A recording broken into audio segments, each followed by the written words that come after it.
390 Wagon Master here. Today we have the Cobra Power Pack on the bench.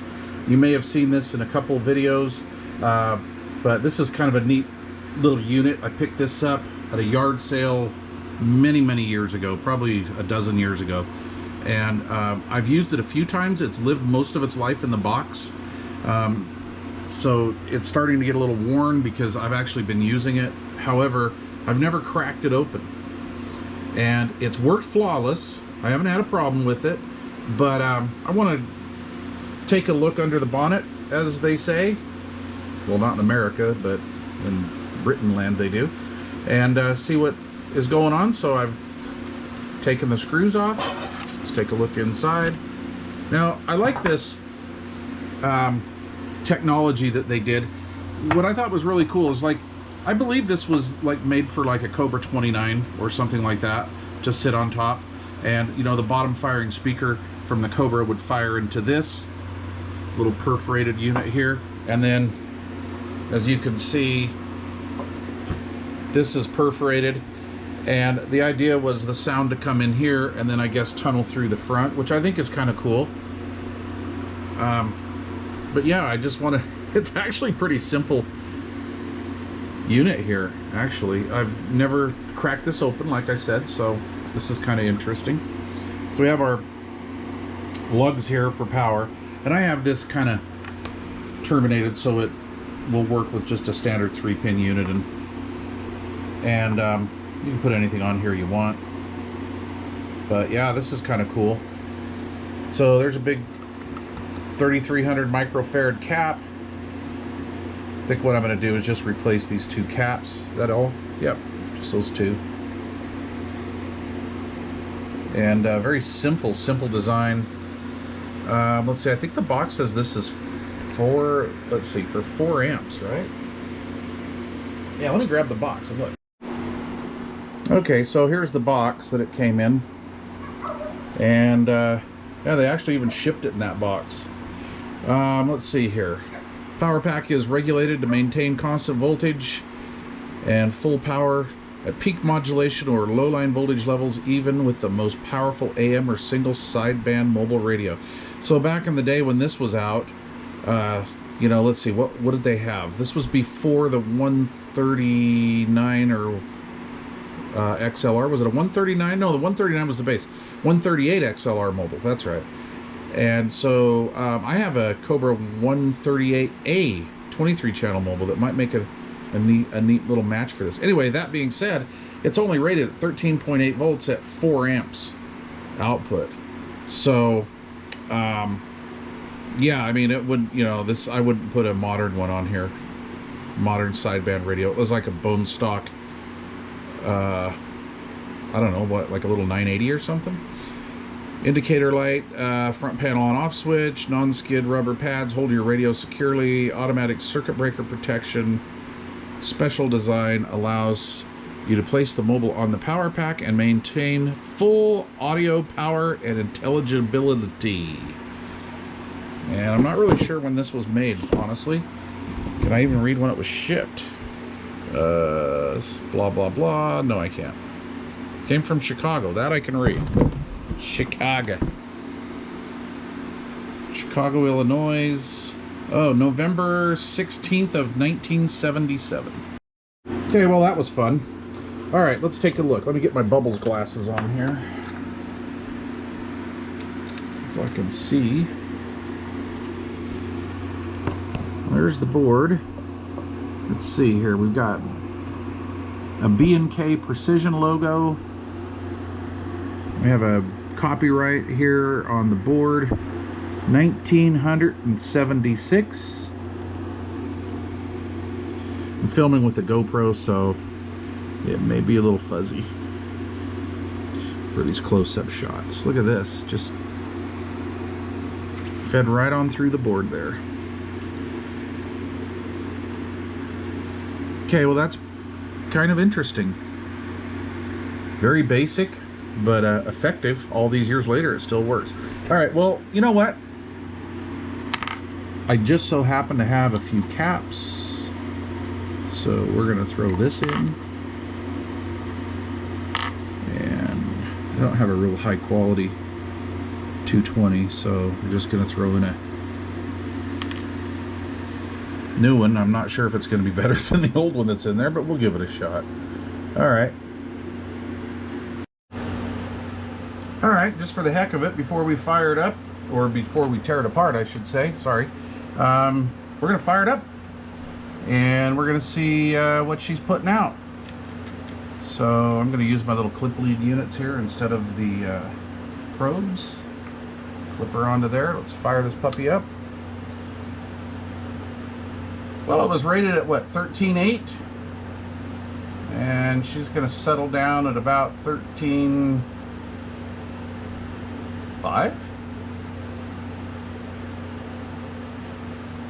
Yeah, it's rising a little bit. Isn't that interesting? Just a bit. Come on, baby, warm up. So 13.51. 2. Do I hear 3? That's pretty funny. All right. Well, let's swap out these components and see what happens.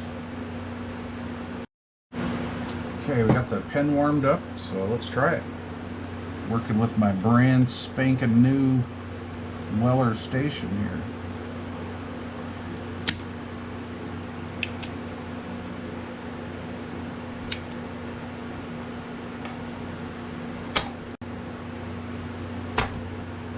I'm not used to doing that.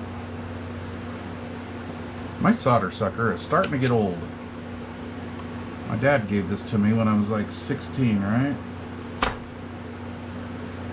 Yeah, I need to get some more solder wick. Not cool. Let's grab some needle nose.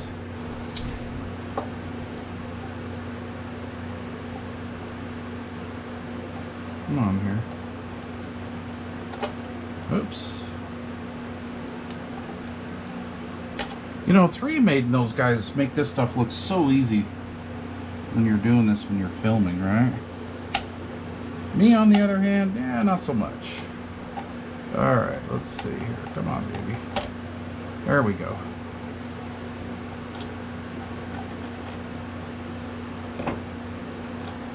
There we go. Let's see. I mean, that wasn't really a bad capacitor back in the day. So, alright, well, there's that. So, of course, we can see if we ever get mixed up, you know, the negative part on those or the negative side goes to ground anyway. So let's get this little unit prepped. Let's see how I want to do this. Maybe bring this leg out a little more too. All right. Okay, let's try that. Let's see if we can get her in there. Where's the hole, Mike?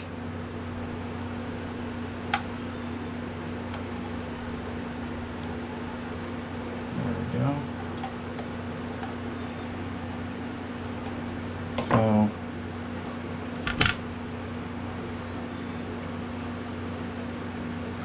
yeah, I could probably do a little bit better job there. How about that?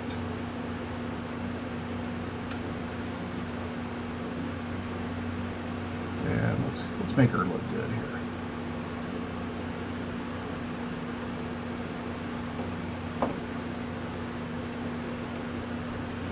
Okay. Let's like my little stand there, Bluetooth speaker. All right, let's grab some solder. And let's see here.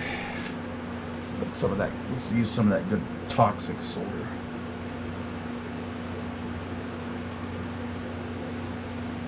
Heat that up a bit. Oh yeah, like butter. Beautiful. She looks beautiful. Of course. All right. This is the first time I've used this pen, so a little bit of a learning curve, and you guys are watching me. All right, come on, Mike, get it in there. There we go.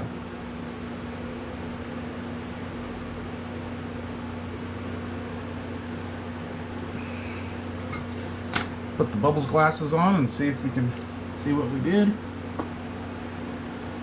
Oh, that looks absolutely awesome. Much, much better than new, Mr. Bombardier. Alright, so let's take out this one. Okay. Middle note on where the negative is. Metal, or negative goes outside. Sometimes I'll just kind of mark it. But, oh, as we can see here in the circuit, right? As we can see here in the circuit, this leg is negative. Well, you can see it's that way on the cap. And then you want to go down, and it goes to the negative side here where all the negatives are, on the negative rail. So Kurt Cobain said it best, negative creep. Yeah. Next time I go over to Railco, I'm going to have to get me some solder wick. I bought some at Radio Shack a few years ago, and it was more like solder repellent. Okay, so let's just give that a little tug, little wiggle. And there's that one. Another one, 220 at 25 volts.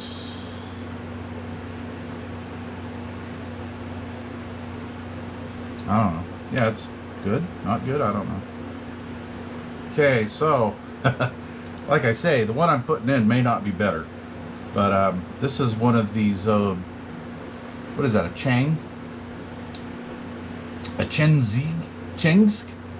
And this is one of those capacitors you buy in the multi-capacitor kit from Amazon. Yep, there we go. Oh, well, and look, it's marked on the board.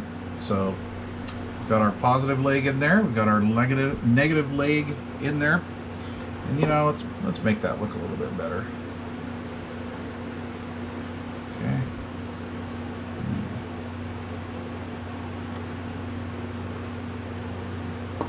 All right.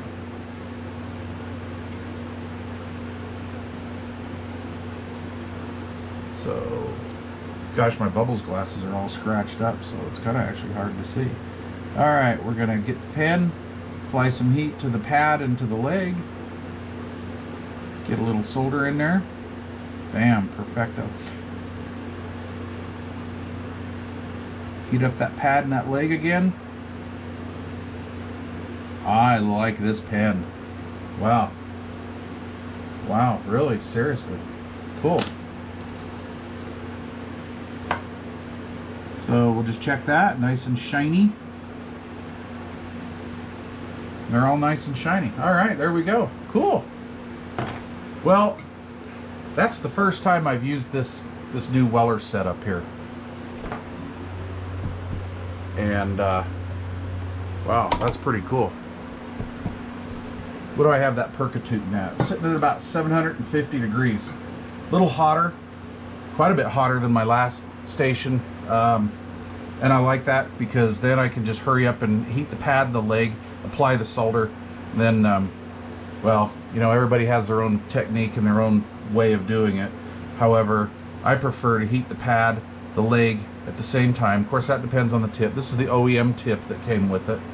So I may swap that out to something just a little bit wider. But yeah, you heat up the leg, the pad, bring in the solder, and bada boom, bada bing, sucks right in there. You're using the flux that's already in the core of the solder. So you're good to go. Well, I'm going to turn that puppy off because I don't need it anymore. And I got to find something to cut that with. I think I left my good needly nose out in the garage, so let me go grab them. Well, that was fun. Yeah, I can't find my X lights. Well, that sucks. All right, well, next best thing. Here we go. Oh, no! All right. I found some old school ones that really aren't all that much better, to be honest with you. There we go.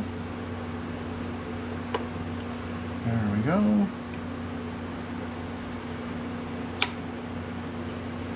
Tools from the 50s. Yeah, insulation's for wusses, right? Alright. Come on, get that. There we go. Alright. Well, other than them 4 or 5 big globs of solder in there, it looks pretty darn good. We did alright. Much, much better than new. Alright, so got everything back in there. So let's fire this puppy up. And of course, because it's been plugged in the whole time we've been working on it, we don't need to plug it in. No, I'm just kidding. Okay. Yeah, I'm in a really chipper mood today for some reason. Okay.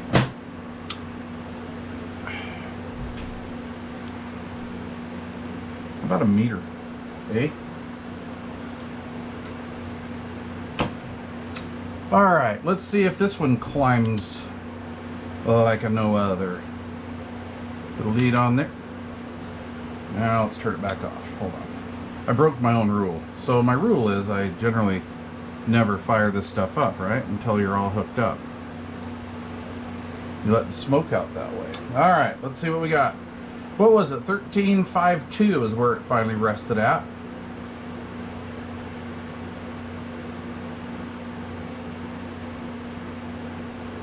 Go here, 13.50.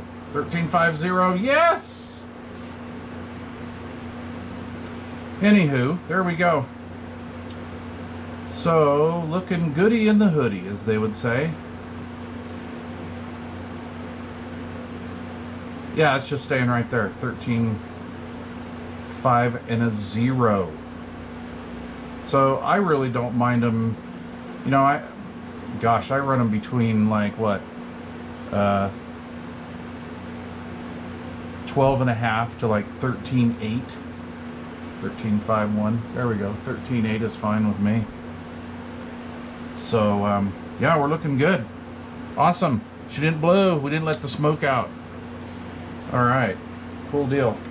Okay, so I really don't have a capacitor tester. Okay, you know, that tells you ESR and all that kind of stuff.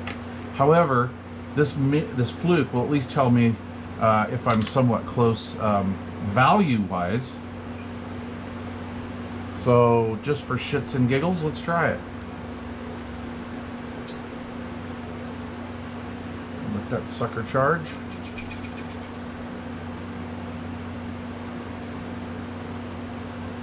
$3,620. All right, cool. The Nichicon that I put in there was 30, I think it was 3,400, I believe. Just awesome. And 270. So I know, you know, it just basically gives me a rough idea of what the value was. Pretty much other than that, nothing. Unless it would be shorted or something, right? Okay, all right, so that being said, I'm going to unplug it again, all right? And then we are going to find a vintage radio to put on there. Let's do that, just for chits and giggles.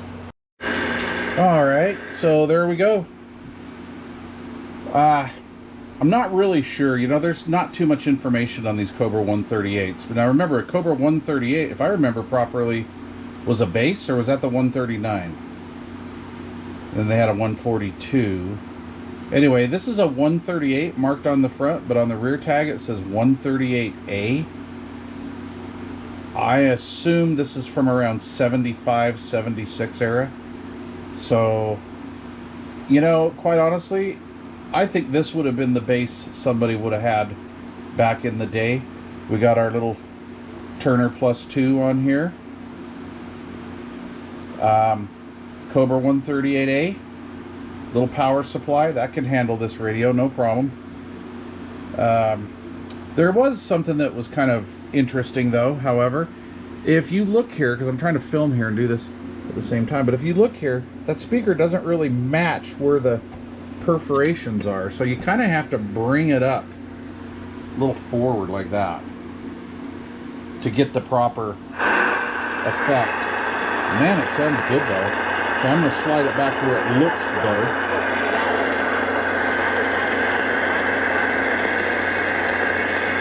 And I've stuck my ear down there. It does make a difference. I don't know if you could hear that on camera.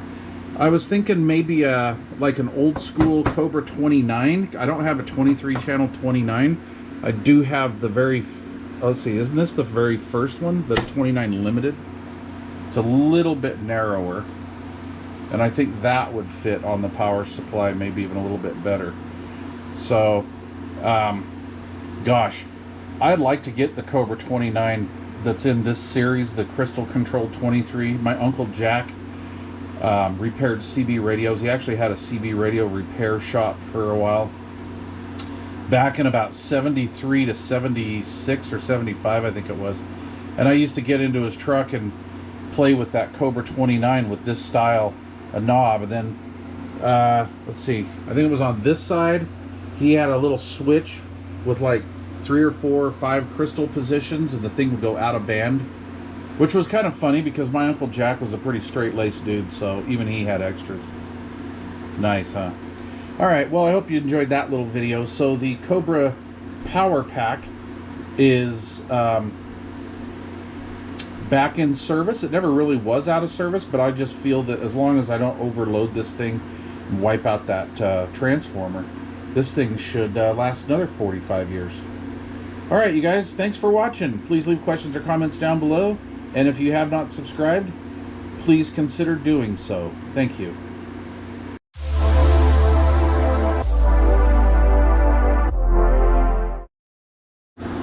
And now it's time for bonus footage. Alright, yeah. Okay, so the box says it's 4 amps. The tag here says output 3.8 volts DC at 2 amps. The fuse is marked at 3 amps, which I thought was kind of interesting. So I pulled the fuse out, and yes, it is a 3 amp fuse. It's actually a bus fuse, so I'm not sure if that's OEM or somebody added that, but it's a 3 amp fuse like it's rating, 2 amps output, 13.8 volts, and this fuse is for the DC output. It has really nothing to do with the AC side, because when you pull this fuse out, you can still turn the power supply on. Crazy stuff. Alright, and I'm not really sure what this radio is rated at, but anyway, this power supply does handle the radio. Alright, have a good one. Thanks for watching.